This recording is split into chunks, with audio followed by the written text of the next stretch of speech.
last year has been transformational for Eneraqua. We've grown in size, developed our technology, and fulfilled our ambition to join AIM, which we're delighted to do on the 22nd of November 2021.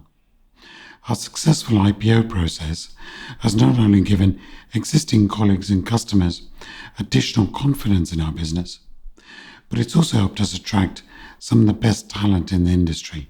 During the year, we also completed 2 strategically important acquisitions, and pleasingly we achieved our key financial objectives for the year despite the challenging economic environment. Our trading through FY22 was pleasing given the particularly difficult circumstances we find ourselves in for both our colleagues and clients, and who all coped admirably during this challenging period.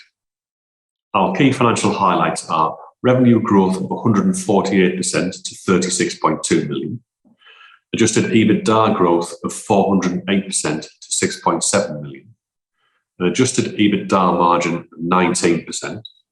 So adjusted profit before tax, 608% increase to 5.6 million, a basic EPS of 18.16p, an adjusted diluted EPS of 25.23p, cash generated from operations of £3 million, cash conversion of 66%, a return on capital employed of 27%, and for FY23 revenue and order book coverage 95%. These were stretching targets, and it's a tribute to all the people involved for the company that were able to achieve them. As a result, we're delighted to announce our maiden dividend of 1p per share. We've a clearly defined strategy to build long-term growth both organically and inorganically. Energy and water are seeing strong organic growth, and we're investing in additional business development, engineering, and project management teams and systems to support this growth. At IPO, we spoke about new products to allow entry into agri-tech, and the recent contract win in India demonstrates the progress that we made. Our R&D work is ongoing and allows us to refine and improve our products to meet the needs of our clients. Finally, we've made good progress with our M&A strategy with the completion of 2 important acquisitions in the period. We took full control of HEP to secure the rights to HL 2024 and followed this up with the acquisition of Welltherm to address a supply chain pinch point created by the limited borehole drilling capability in the UK. We continue to evaluate opportunities in line with our strategy to expand our energy offering into Europe, and to also consider bolt-on opportunities to enter adjacent market sectors as well.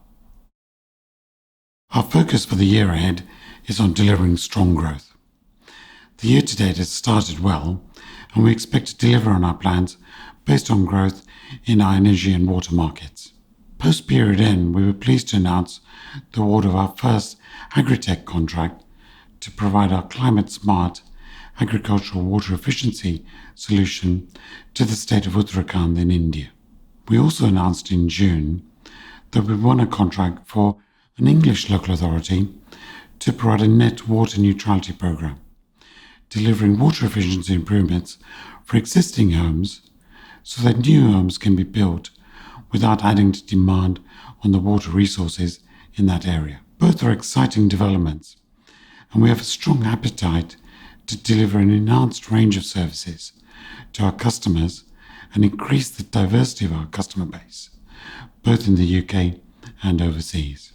We've built a strong platform to drive growth in future years, and we're investing significantly in the quality and scale of our operating capability to ensure that we can maximize those opportunities and deliver further value for shareholders.